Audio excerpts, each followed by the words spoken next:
గెలిచిన వారికి, స్వల్ప తేడాతో ఓడిన వారికి, గెలిచి ఓడిన వారికి పేరు పేరున అందరికీ అభినందనలు.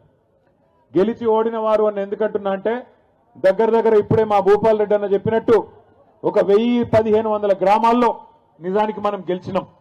కానీ లంగతనంతో చిల్లర మల్లర మరి అధికారులను అడ్డం పెట్టుకొని కావాలని తిమ్మిని బమ్మిని చేసి గెలిచిన వాళ్ళని కూడా ఓడిపోయినట్టుగా రీకౌంటింగ్ లో ఓడగొట్టింది కాంగ్రెస్ ప్రభుత్వం.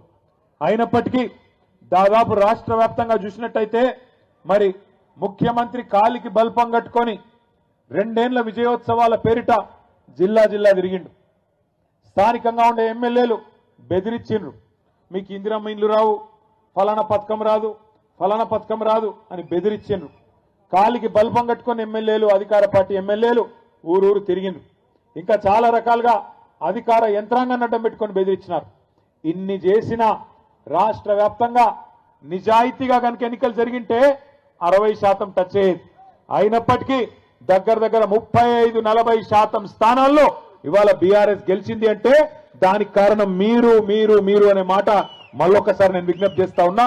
నిజంగా మీ పోరాట స్ఫూర్తి ఇలా పార్టీ నాయకత్వం మొత్తానికి కొత్త ఉత్సాహం ఇచ్చింది. కాంగ్రెస్ పార్టీకి ముచ్చెమటలు పట్టించింది. అందుకే జిల్లా పరిషత్ ఎన్నికలు పెట్టాలంటే, మండల పరిషత్ ఎన్నికలు పెట్టాలంటే కాంగ్రెస్ ముఖ్యమంత్రికి, కాంగ్రెస్ పార్టీకి భయమయ్యి ఇలా తప్పించుకొని పారిపోతా ఉన్నారు. చూస్తా ఉన్నారు మీరు. ఇవాళ పొద్దున్న పేపర్ల వార్త ఉన్నది.